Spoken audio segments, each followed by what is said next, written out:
Proof is in the pudding, and the pudding in this case is a football. Boom! Eat my goal! The goalie has got football pie all over his shirt.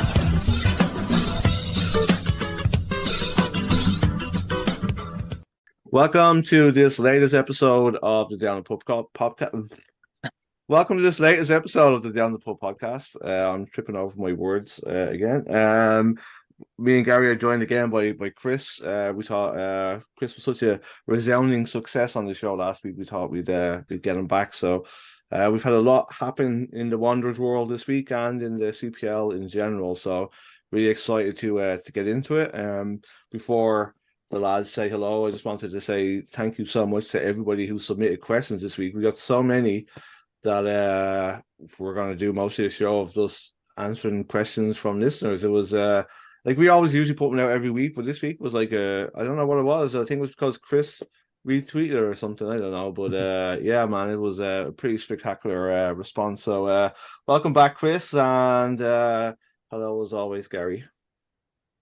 Hello. I think, and your natural state is probably sloth-like, and now that you don't even have to prepare any questions for this, you can really lean into that as a habitat. You literally just have to rock up and read other people's questions and have a little nap. Long may it continue, is what I will say. So we obviously had like a lot of moving parts with the Wanderers in the last week or so since our last episode. I think Ryan Telford, did he sign after we released that episode? So yeah, Ryan Telford was announced on the Wednesday. Then we had Vitor Diaz, we had Kareem So, Christian Voleski, and then today was Camilo. I'm going to butcher his last name, Vasconcelos. Maybe when that announcement came out, mate, I thought the same thing. I was like, we are not going to do well. I know we're. And I apologize, and I know we should know because he's been around for a while. But I just wanted to get Chris's thoughts first of all, because it was a follow up to like last week's episode. Obviously, the news today that One Soccer is continuing with Media Pro for the next season at least anyway. So what's the latest on that, Chris? Yeah, actually, I kind of mentioned the olive branch sort of as an aside as I was talking about the situation, kind of like a how can we find a middle ground type thing. The part that stood out the most for me is it appears that the league are going to be able to get the properties in terms of games, basically all the content from the vault, as well as documentary segments, et cetera, interviews, you name it, which, from a ownership perspective, I'm sure they look at that type of stuff as we paid for the players, we pay the players, we provide the field, whether it's through rentals or ownership. We are essentially who's created the content for you guys to produce for us. In the end, I believe it's in the right hands, in the ownership's hands. And to me, for the exit point to come, it doesn't seem like there's going to be any litigation, or if there is, it's just going to be to tie up some loose ends. But from a general sense, it seems like a clean breakup for something that has been so public and so ugly. It's almost a time to not so much rejoice, because there's still going to be a lot of questions going into next year in terms of the league's production and where things go. And, from a CONCACAF perspective as well, with the Canadian national team, CPL fans and Canadian national team fans are so intertwined. How is that content going to lay over in the future with the Canadian national team's rights being owned by the CSB through the CSA, but the CONCACAF tournament rights are obviously still Media Pro's property through One Soccer, through the CONCACAF relationship. So there, some of the bits and pieces and the details that were released publicly, like I said, it looked really, really ugly. It looked like it was going to be an ugly divorce, but the kids are going to at least get to spend one more year with the parents is the celebration. Yeah, I'm super happy that something got sorted because like we're coming into preseason. Some of the teams are already in preseason, and the fact that we're worrying about how we're going to watch games and stuff like that is it's kind of nice that it's kind of got resolved. Gary, I did have one question for you before we get into the player thing too. Our good friend of the show, Josh Healy, was um the Triston Henry saga drama that's been going on. He did a really good job with kind of tying up some loose ends on the Northern Tribune thing that's going to look ugly too. But like where we are as a league, like you're obviously like a kind of journalisty writer kind of guy, and you reach out to people. Like, do you feel that like some of the writers are worried that they're going to like piss off the clubs and lose access if they're printing these kind of stories that I think we all have the right to know? Yeah, I do. And I think it's worth bearing in mind that the people who are writing these stories, they definitely know a lot more than they're allowed to put in the stories as well. And there's a reciprocal relationship with those sorts of players, those sorts of people and the players, because the national press don't report on this league to kind of any real degree.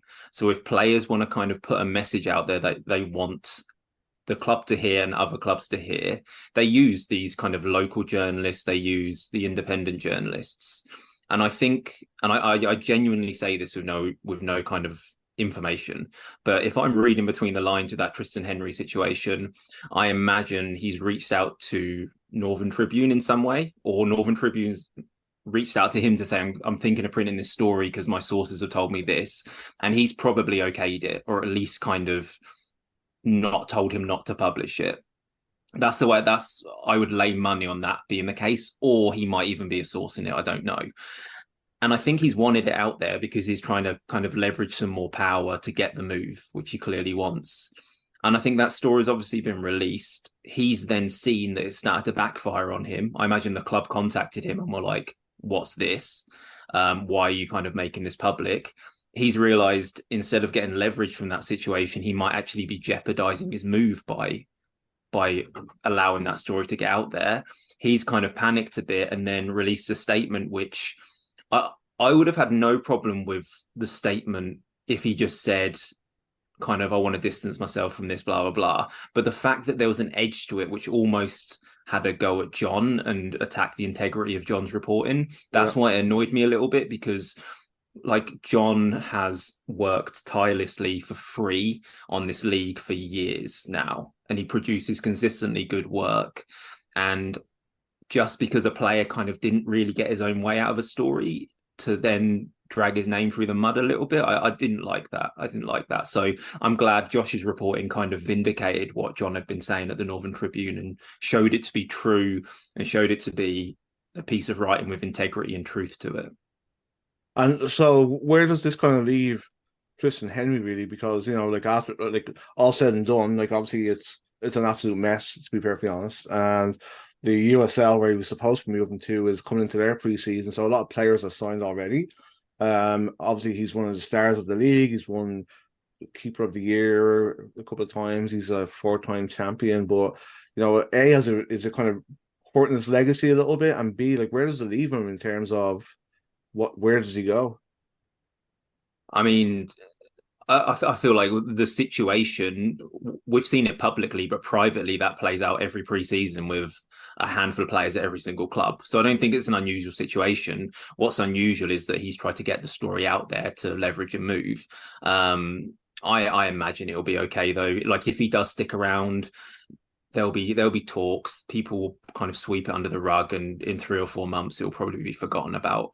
But I don't think there's anything wrong with him wanting to move. Every player in this league should want to move to a higher level, but there's a way to go about it, I think. Chris? No, I was just going to add, I remember reading a tweet. I don't really want to do the scroll because it could take a couple minutes, but it basically was lining up the fact that it comes down to his citizenship situation. I think his green card expires at the end of the year, and it could be the type of situation where if the relationship is broken, he would more or less just sit until the next transfer window, where Forge would essentially then make that deal, could be for free or a loan, so Triston could then at least fulfill his detailship to keep his green card. This is the last year of his contract, if I'm not mistaken, correct? Yeah. So the whole issue is over the option. So he had an option, they triggered it. And I think, and in fairness with forwards, like that's everything within the right. And I know it's kind of been an unwritten rule in the league where if a player, like it happened with Jeremy, I think, where like we want to trigger his release or his option, he wanted to move for wherever reason, and we kind of went like, okay, like as a matter of good faith, we'll let you go, kind of thing. And I think that this is probably the first time that clubs probably pulled rank a little bit and just gone like, no. Like you're an integral part of our squad. We need you here. And I think that's kind of where the bone of contention probably is a little bit as well. I think it's also interesting. Forge has been like a not a mystery, but for their success, how the club is operated, it's been such a mystery. And this has almost peeled the tin on the tuna can back to an extent where we're almost like, has this been an emotionable type of business being run by the owner? Or is Bobby, not to call him like Darth Vader, but is he like the guy who's running the show for what's the fella's name above Vader technically? I'm not a big Star Wars guy. Yes. So like I'm not a big Star Wars guy either. I just want to put that out there. Like, you knew that pretty quickly. But to me, it's so surprising. A guy who has his hands in so many cookie jars has almost given this right, because if the reports are true, Bob Young was willing to let him go because, again, loyal to the club for 5 years, one of the staples of this league on and off the field, a fan favorite for the Hamilton folks, somebody who's easy to taunt from an away perspective, but we all respect him and like him for what he's worth, right? And it seemed to me that all the chips aligned, but I also have to point out the fact that when you sign a contract, you sign a contract. If the chess move was made during the previous contract negotiations where Forge said we'll only give you X amount if you put the option year in, he probably should have had the long-term vision to realize, well, no, if I put this power in the club's hands, that's not going to look good. So, was he greedy in the short term is something that I've also kind of thrown out there more privately in conversations. But here I am putting it into the podcast world. And I'm not trying to talk bad about the guy or slight him. I've had tons of conversations with Jan Michael about the fraterniship or whatever you would call it, the frat, if you will, of the goalkeepers in the CPL. And he has nothing but great things to say about Triston. And it seems like that's a unanimous thing by some of the other keepers I've talked to. So for me, it just seems like, as Gary was saying, this is his last kind of Hail Mary leverage point. It seems like the relationship was already broken behind the scenes.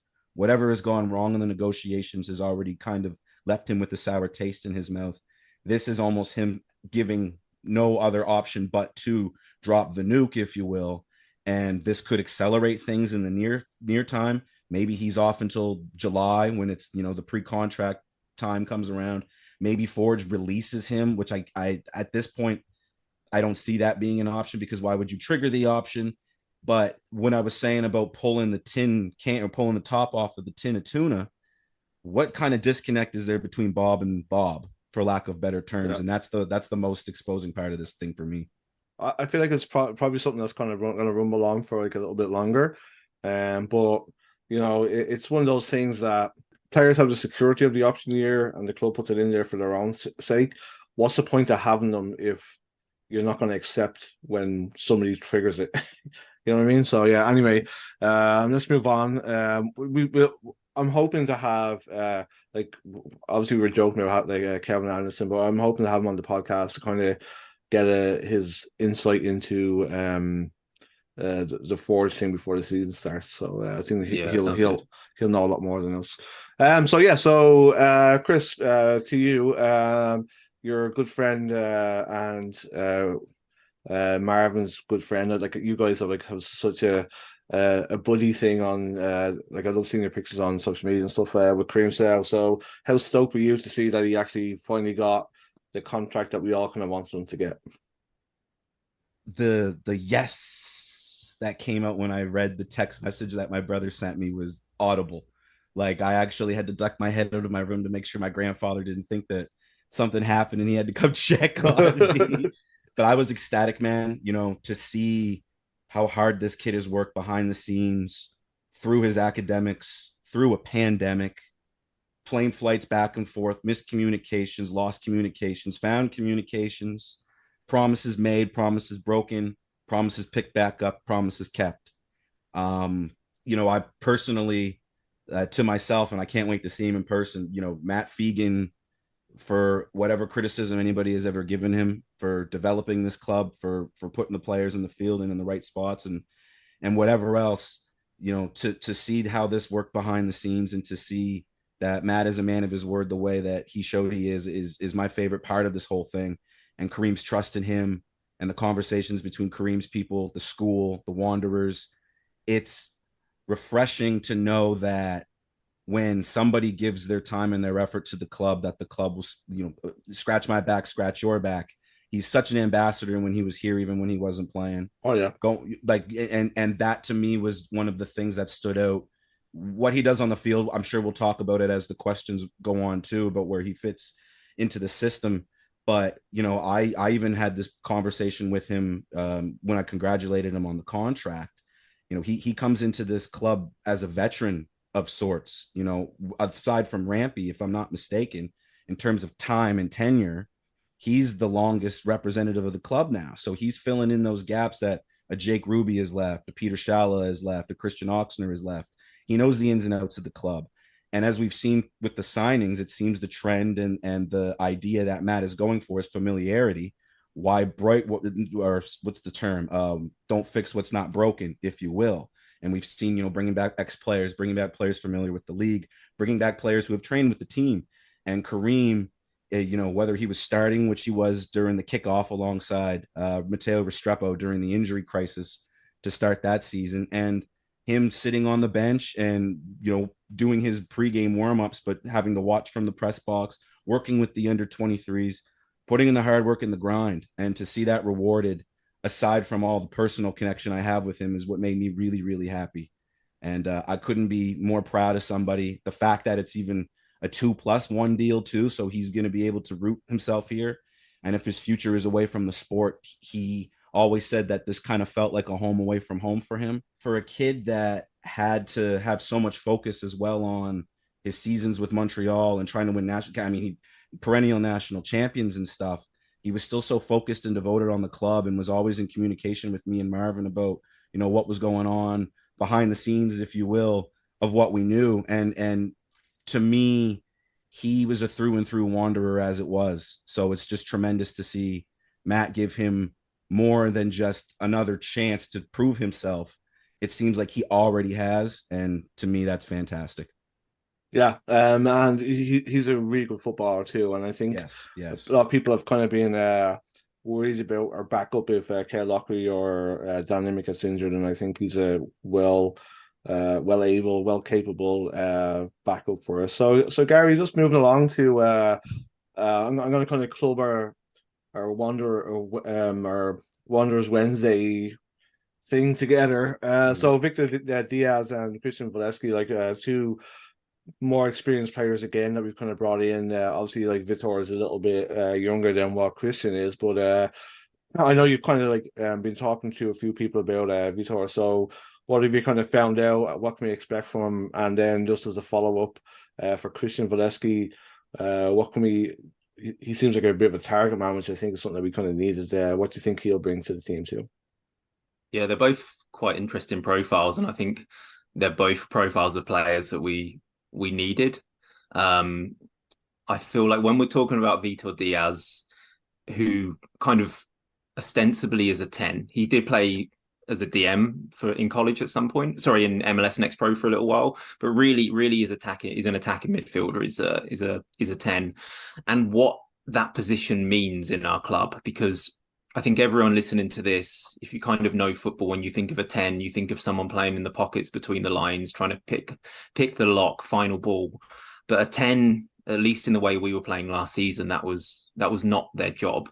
Their job was to disrupt and bring a bit of chaos, to press, to pull out to the left, to give Massimo Ferrin space to run into, to move into central areas.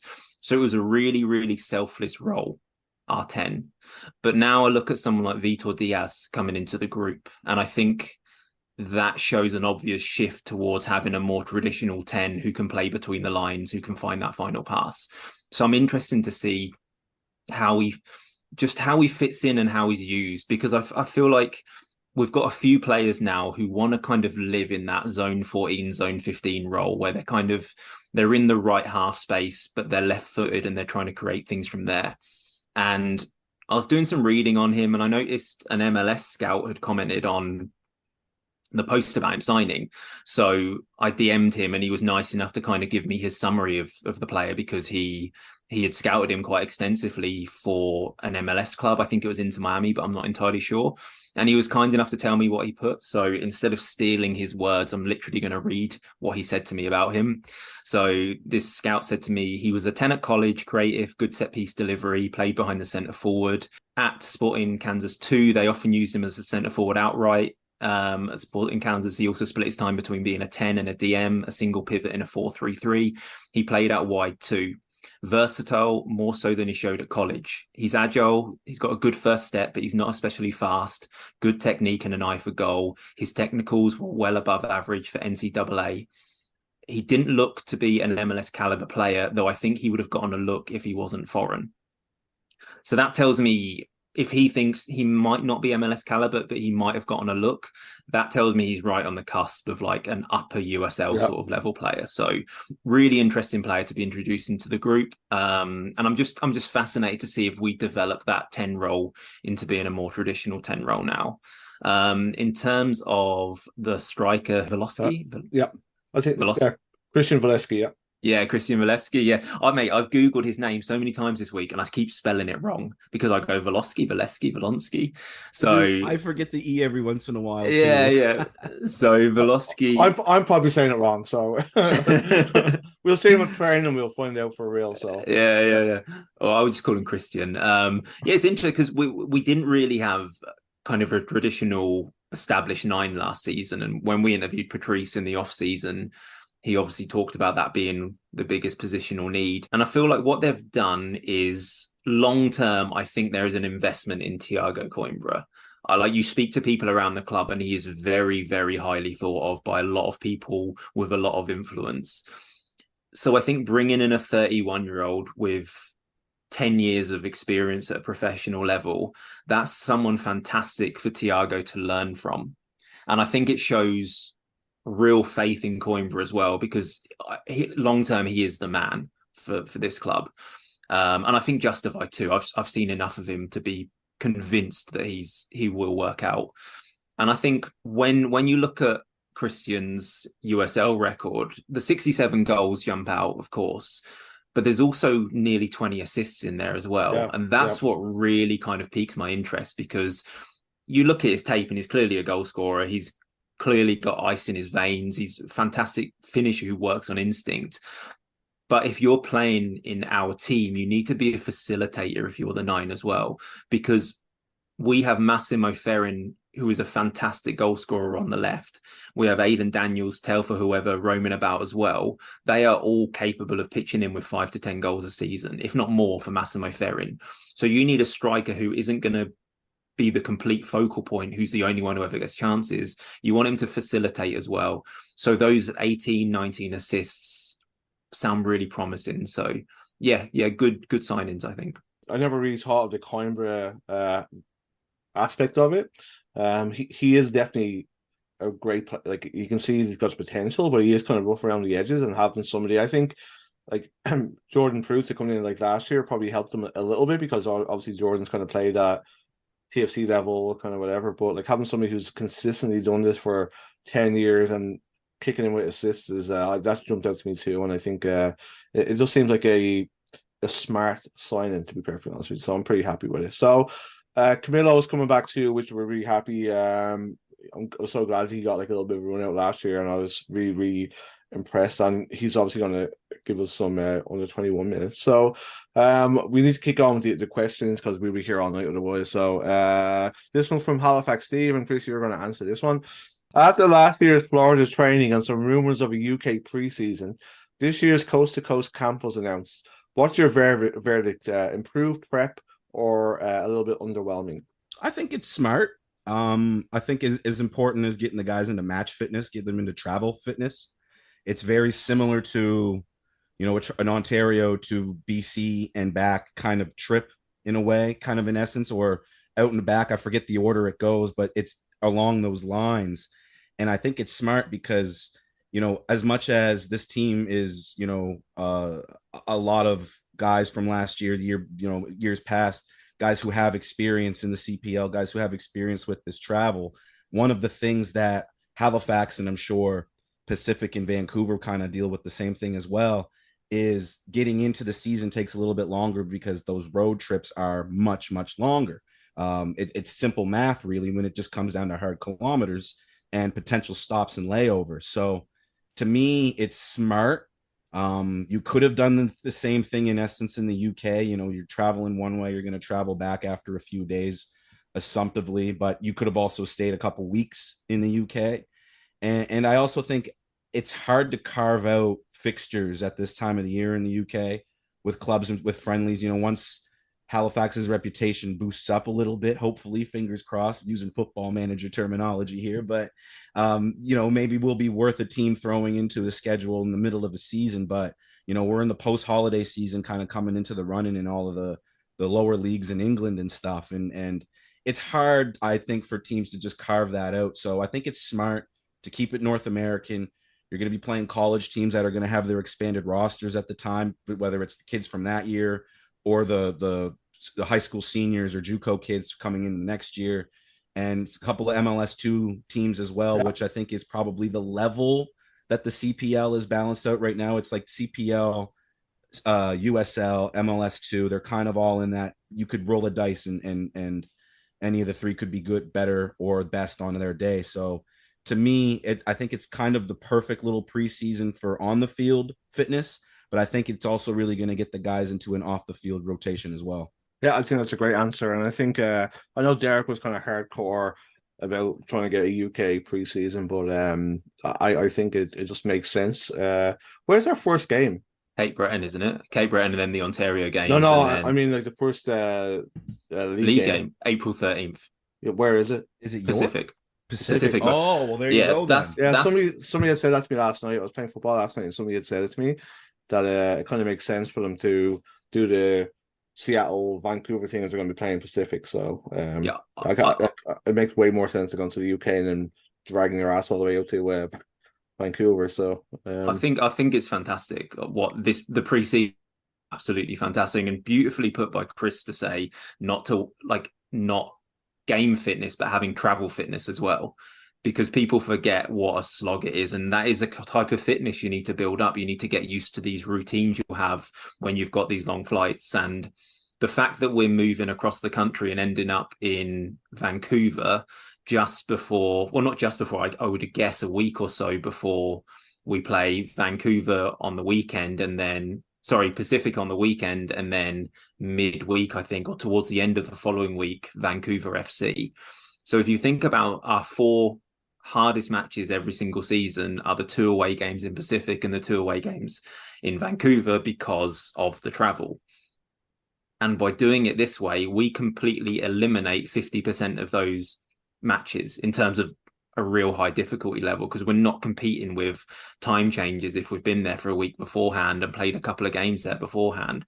So honestly, I kind of see this how, I remember when I was growing up, pre-season for Arsenal, Wenger would always take us off to the Austrian mountains, short 2-hour flight, playing a couple of nice friendlies, everyone's super fresh. But nowadays, because of the money involved, you've got teams going off to the States, going off to China or wherever to play these kind of money-spinning matches with loads of travel. And I kind of see this preseason for us as going back to that old school way of doing it, where the whole thing is designed to keep players in optimum shape. And yeah, I really like what they've done.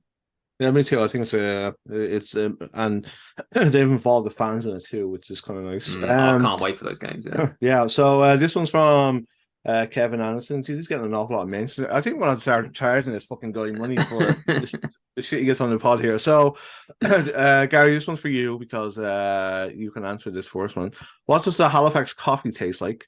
I imagine a touch salty, ocean water, playoff tears. What are the chances the preseason flights to Toronto get cancelled, or is that just the fans? Fucking hell, man! He's just ripping into us here. And do you think he'll be salty all off season due to the signings, or will it fade? So I guess he's probably trying to say that Forge haven't made any real blockbuster signings, but I think they have, haven't they? I think Yeah, they'll be up there. Yeah. They always do that, don't they? They always announce things pretty late in the day. Coffee's great, Kevin. The coffee's fantastic. When you're here next, come and have a coffee at the grounds and be nicer to us in future, please. Chris, this one's for you. It's from Denton, who's probably busy working away on this year's fanzine. Which player on the current squad will be the best? Sorry, which player on the current squad would do the best job of being the worst mayor of Halifax now that Mike Savage has called it a day? Yeah, when he worded the question the way he worded it, I'm thinking to myself, like, somebody who just doesn't like politics but would still make it a good time. And the one guy I could think of was Zach Fernandez. He just seems like he's a good time but couldn't give two shits about politics. So he would be the best worst mayor ever because it would be fun. And I'm not comparing him to Doug Ford, obviously, because he's nothing like him. But I was in Toronto during the Ford era, and politics were the number one story of the day, but it was never for political reasons. And I feel like a Zach Fernandez run Halifax would have lots of fun headlines in the foreseeable future. So in the way Denton worded the question, I think he would be the best worst mayor, period. I liked his Jeremy shout. And I hilariously started the Nimick for mayor thing last year, and now it has a little bit of validity. It was a fun question because I actually kind of thought about it, like, even over the years, like, who would be, like, I think of somebody like Elton back in the day who was so quietly vocal, if that makes any sense. Like, he spoke up when he needed to, which is the type of thing you really want from a politician, is somebody that actually has a good head on their shoulders, that speaks volumes when they need to, rather than speaking all the time for attention or PR. So when I was thinking about all-time wanderers for a real good mayor, somebody like Elton back from year one was somebody that came to mind. But I like the question. It's different. Yeah, I think all time probably Lewis Pereira would probably be the best at doing the worst job. He just like the night before a big vote, he'll fucking go out in the piss or something. So this one's for you, Gary. This is from Brandon Copeland. Our central midfield looks immensely troubling for other teams, perhaps the strongest in the league. In my eyes, any of them, JGL, Caligari, Rampy Daniels, Diaz, Geraldo, could start. Does managing a locker room become challenging when everyone is good enough to be starting to be in the starting 11? Yeah, it is challenging because players have egos, players have short careers, players want to do everything they can to be playing every week so they can get a move to a high level. I think the way you manage that is something that Patrice has spoken about before, is as a coaching staff, they make sure that it is a meritocracy. So even someone like Lorenzo, who is obviously our best player alongside Dan Nimick, even someone like Lorenzo, if he's been off it in training for a week, he doesn't play. And the player that has been performing well in training plays. That's the only way you can manage a group like that without alienating them. There's maybe this isn't the day for it, but I think there's a really interesting conversation to be had around our midfield group at the moment, because when I look at that group of players, and I'm going to include Probo in this because we all know it's all been reported everywhere we signed him. When I look at that group of midfielders, I see them as our biggest strength and also our most glaring weakness as well. And in terms of the biggest strength, I think they are all technicians. They're all incredibly technically competent. They're all players who can look after the ball. They're all possession-orientated players, all these things Patrice likes, which means 90% of games we will dominate the ball and dominate the play and control things. Biggest strength. Biggest weakness, when I look at that, all of the profiles of those players, I think the one thing we're lacking is kind of an off-the-ball monster, someone who can cover large distances. They're all really, really good small space players. And if we can kind of keep the game a small space game, great. If the game is stretched, I do wonder if we need a runner in there. Like, if you think about the four phases of a game, you've got kind of a attack, defense, attack in transition, defensive transition. Three of those we are absolutely in defensive transition. I still have a slight concern. I don't want to see Lorenzo running backwards. I don't want to see Jeremy running backwards.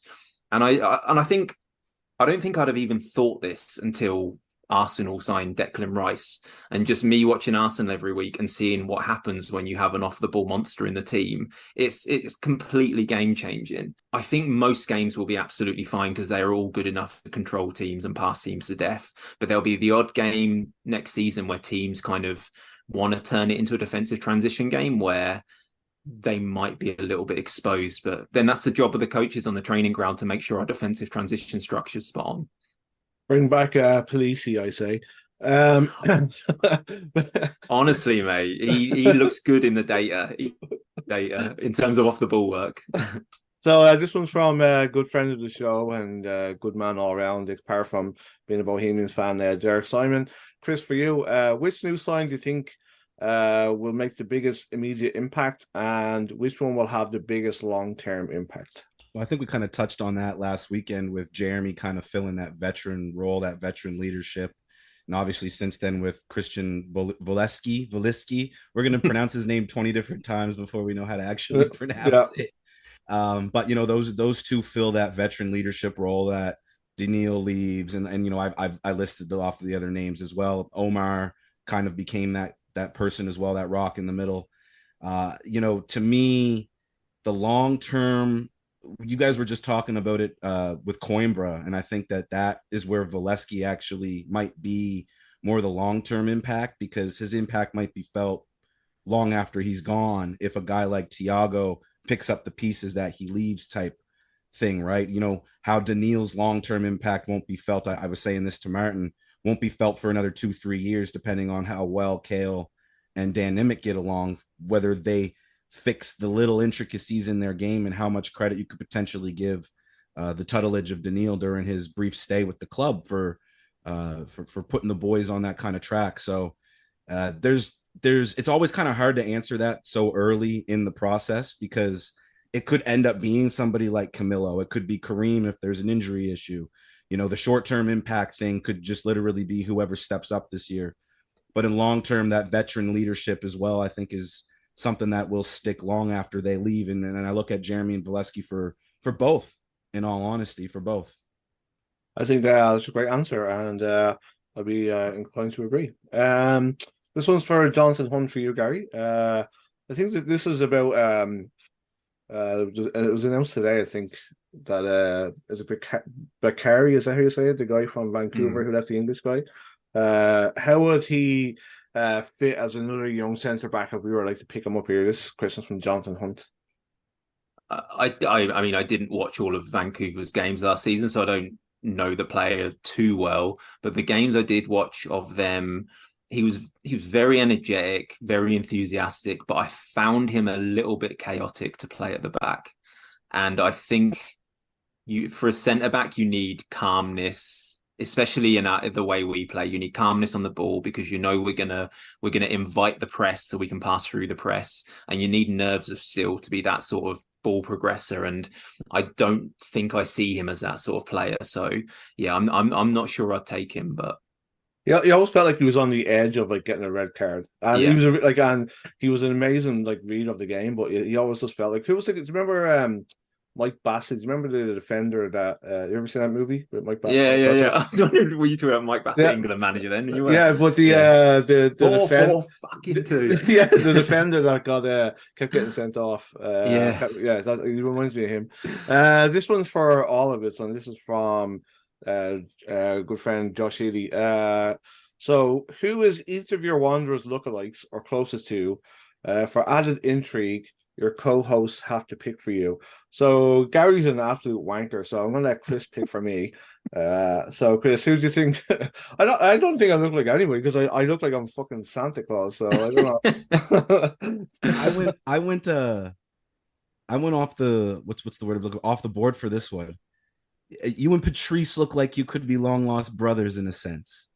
Not a bad shout. Yeah. So when I couldn't think of a player, not being rude to you, Anthony, but you know, there's not a lot of beards. Yeah. And I mean, Fillion was an outside shot, but I saw I was it Denton, I think, maybe not Denton, but somebody had mentioned Fillion as a shout, and I like that. But for Anthony, I was thinking kind of off the board. I was like, you and Patrice, there's some similarities there. I think you guys could be brothers for sure. I like Gary as Elliot for sure. Elliot's my Northampton brother as well. We're both from Northampton, so there you that go. makes sense. So, like, so it's true. These are all fucking inbred, basically. There, right? So. Yeah, basically, it's a Midland. That's the Midlands for you. Everybody looks the same from Northampton. Uncle Dad. Yeah, I will take that as a compliment. Patrice is a very good looking man, so yeah, I'll take that. Gary, you can do Chris, and then I guess I'm gonna steal what someone else commented on Twitter for Chris. I think Omar Kareem is the best shout for him. That's amazing. I didn't see that. That's amazing. Yeah, there's not one better than that. So yeah, definitely Omar.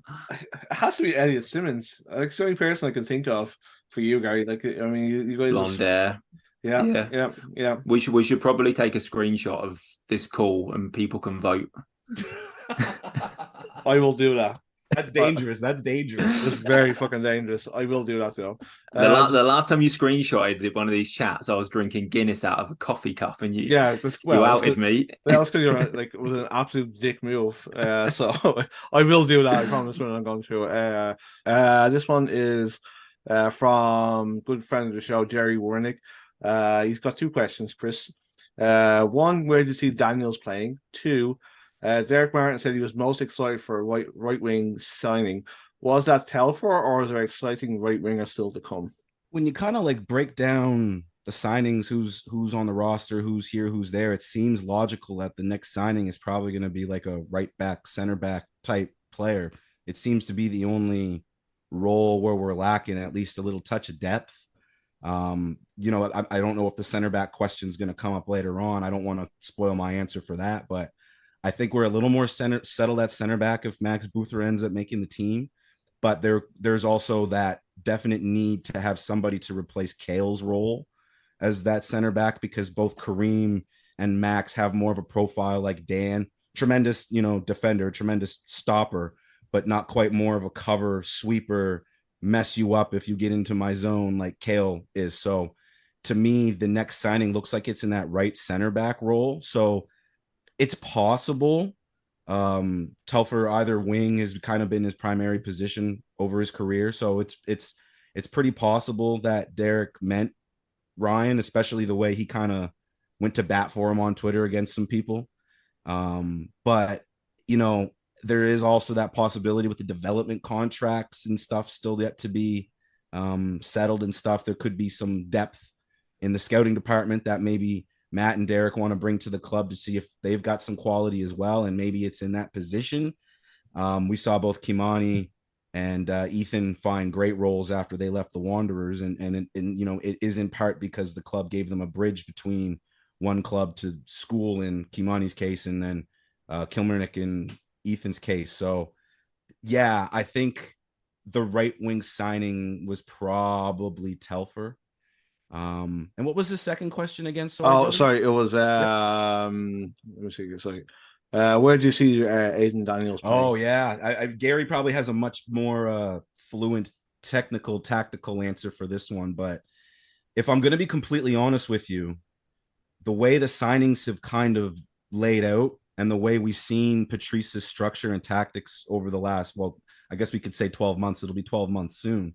And in Gary's case, you've probably watched 6, 7, 10 years worth of footage of Patrice Geyser managed matches. But this feels like a more inverted type team. There's not that width.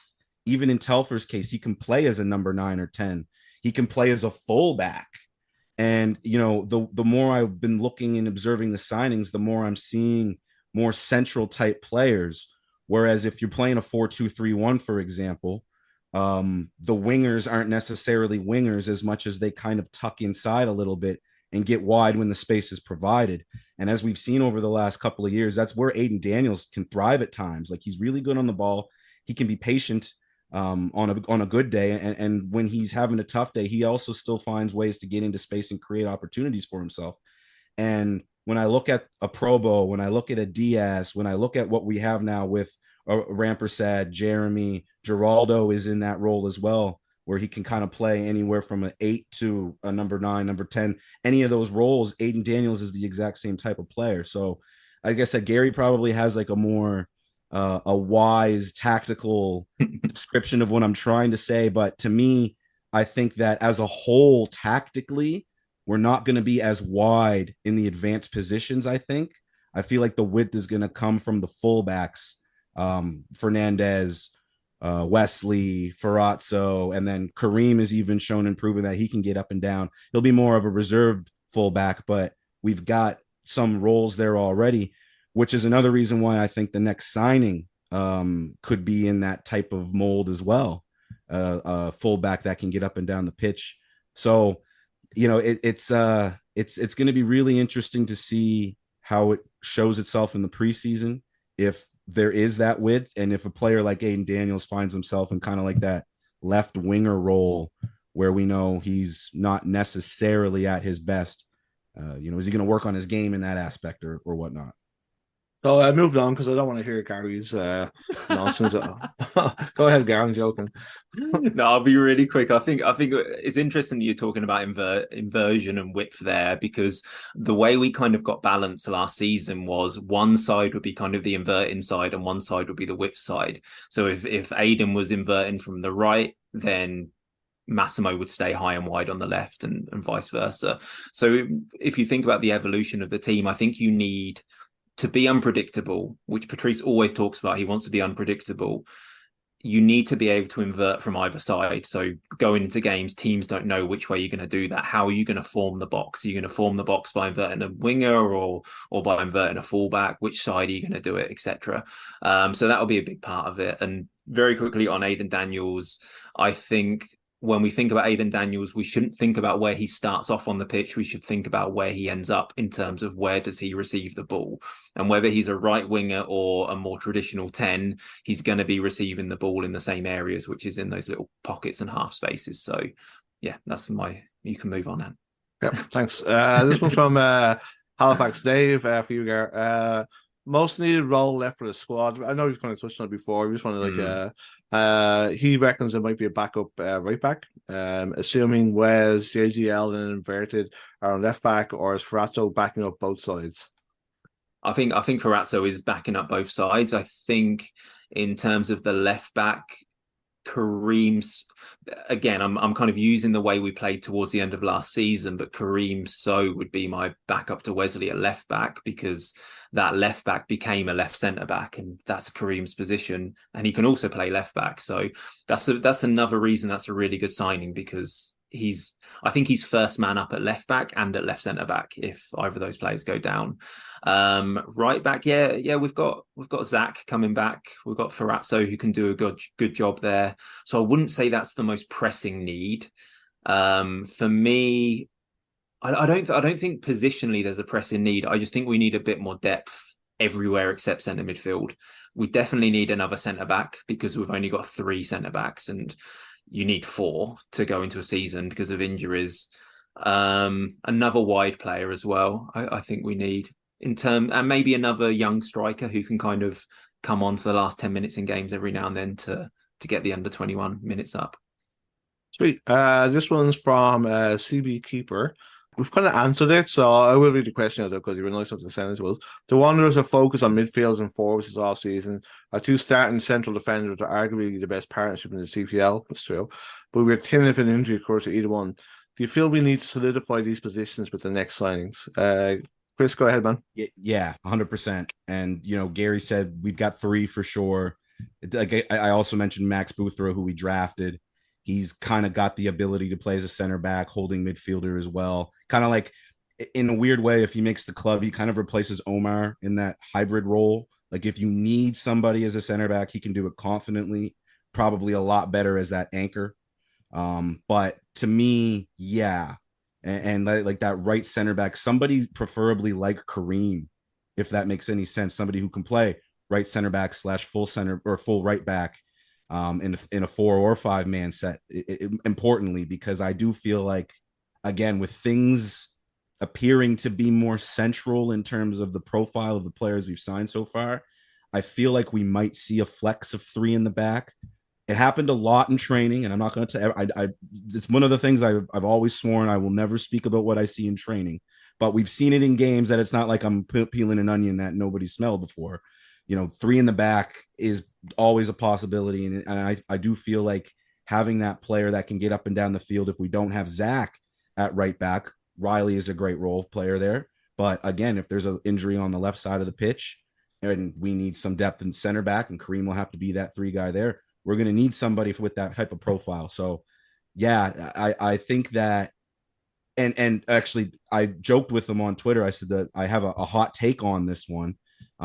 There's also some experience in our midfield at center back much earlier in their career. And you could probably look at the process of elimination and see who we have at center back and assume who it is. And, you know, to me, we have shown over the years that guys have been able to step up in roles that they're not necessarily comfortable with, sometimes not to great success, but, you know, the willingness is there just to get on the field. And I feel like it would be kind of scary to go into the season without at least one more center back piece. And I mentioned the development contracts as well again. You know, that 4th, 5th center back in the system could barely play a minute, but at least they're there for support. So I think that the assumption is with the fitness of those 2 guys, they'll play most, if not all, the matches. We know Kale is good for a suspension here or there. Not to talk shit about the guy because I love him to death, but, you know, he is a stopper to the core and will take a yellow when he needs to. So those add up, as we've seen in this league, and to have that kind of depth, I think, is important. So, yeah, I CB Keeper, I think, sent that one. Yeah. It's not pressing like Gary said about right back. I think that we could survive with what we have, but I think it would be smart to use one of these last couple of signing pieces, or at least a chunk of the development pieces on that position. That I bet you what's happened is that they're going to offer Triston Henry a third of what they offered him last year and bring him back.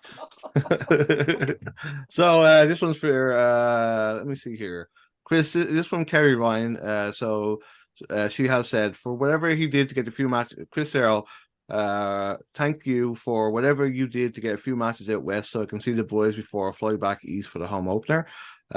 She does have one question. What changes, shifts do you expect to see to the existing squad with the additions of the new signings? That's kind of, well, first, to answer the first part, Carrie and I have talked about Voodoo before. So, yeah, Voodoo. I'm glad that she gets to see them a bit more. She's an incredible person. I haven't actually got to meet her in person, but from our interactions on Twitter, she's one of our best for sure. And it's kind of cool to have somebody who supports the club from afar, support it as hard as she does, and with as much love and passion as she does as well. So I'm excited to actually meet her and buy her a beer and or non-alcoholic beverage as she pops out for a visit to the Wanderers grounds. The other question that she had, it doesn't seem like there's any out and out wingers or, like, you know, wide forward types, if you will. So we saw width over the last 5 years, whether it's Patrice's system or Stephen Hart's system, like width was the most important part of the structure. So I think if I'm going to just take a wild guess, maybe it's a little less wide in terms of the base and maybe a little more wide in the freedom of letting those players take those positions on the flank. This one's for Gary. This is from Spen Pearson. Where would a 23-man squad consisting of Jan Fillion and 22 Dan Nimmicks finish in the CPL? We'll win it all, mate. Open top bus parade, everything. You know, when I first read that question, I thought he was shaping it up to be like one of those would like 23 horse-sized duck beat that, you know, them sort of questions people do. So I was hoping it was going to be one of those with like 23 Dan Nimmick size whatever beat this much. So yeah, that would be a fantastic team because we're in Dan Nimmick, we've got a defender and a striker rolled into one. So yeah. Winning it all. And then let me see here. So a lot of long ball on that, right? Yeah, a lot of diags. Yeah. And a lot of headers. So this one's from Botman and Ruben. What are your thoughts on the preseason fixtures in Toronto, Seattle, and BC? We've answered that, so thank you so much for your question. I really appreciate it. This one's from great friend of the show and all-around good guy sometimes, James Jansen. If you could do a 5-person team, of historical international wanderers, who would you choose? Chris, do you want to go first on that? Yeah, I need to think about this for a second.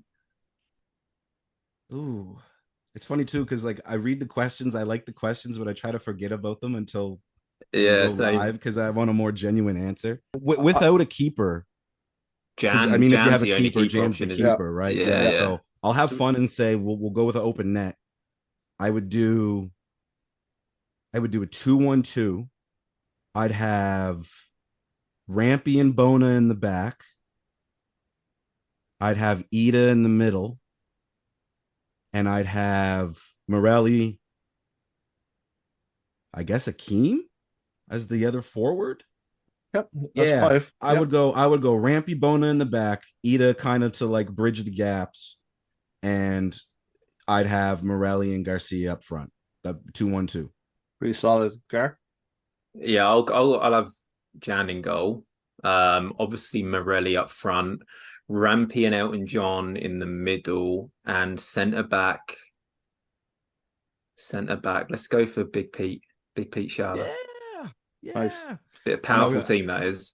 I hope he doesn't listen to this because he's gonna be pissed off that I put Rampy in the back over. I know. Yeah, let's stick a midfielder there instead.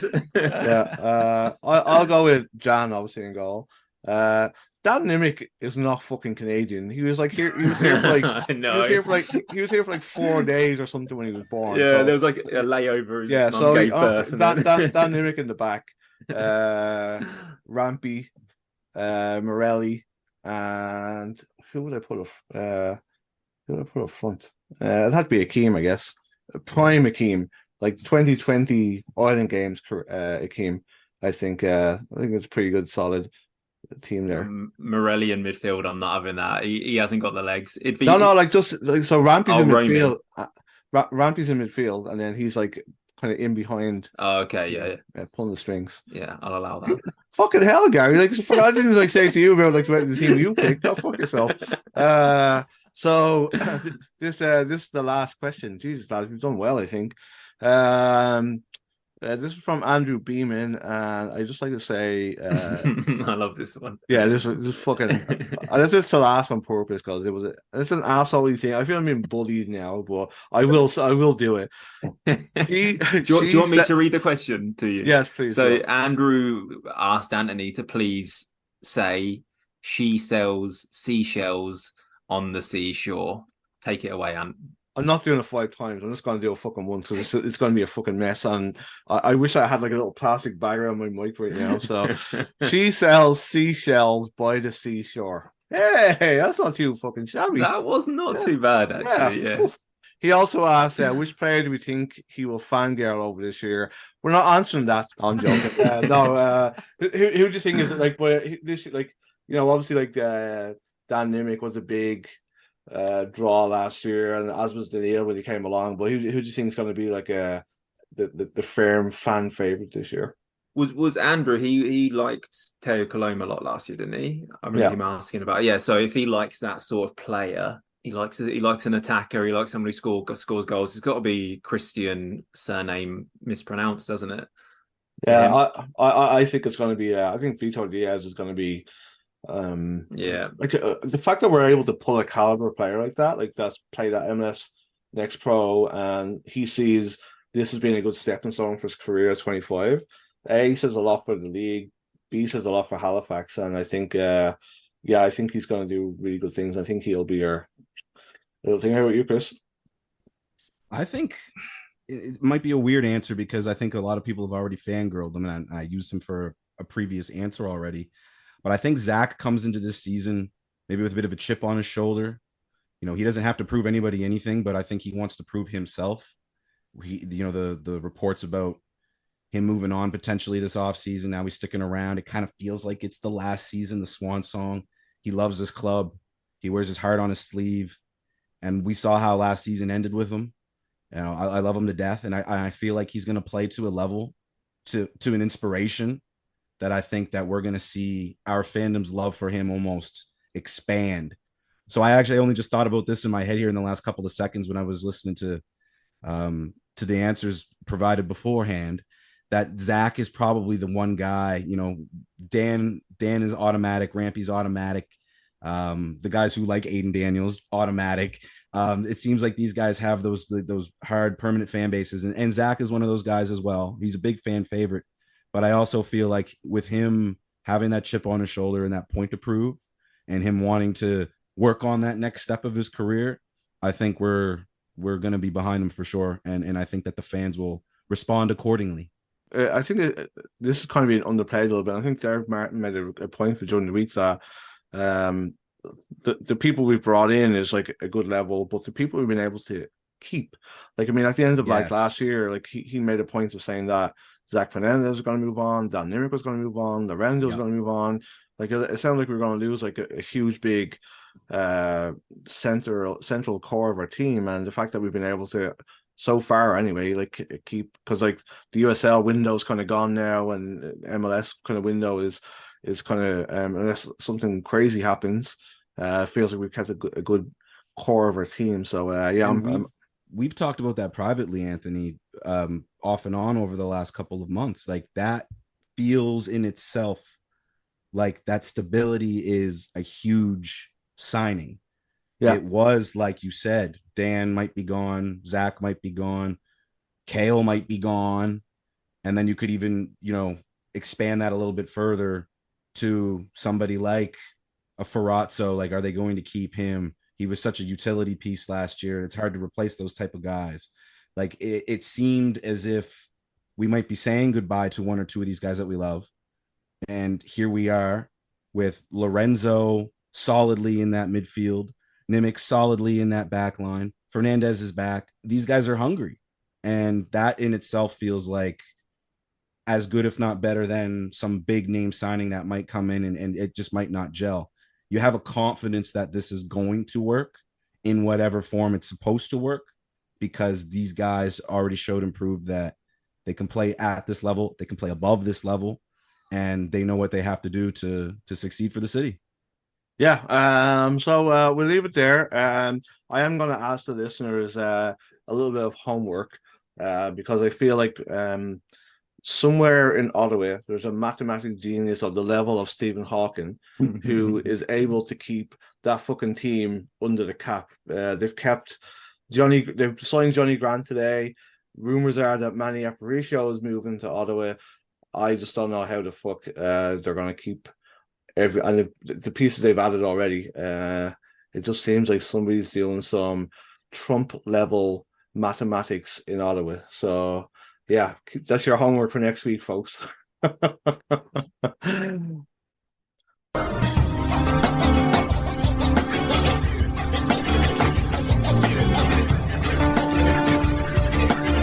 please. Right foot, please. Time to drink on, folks. Get out. Out to box.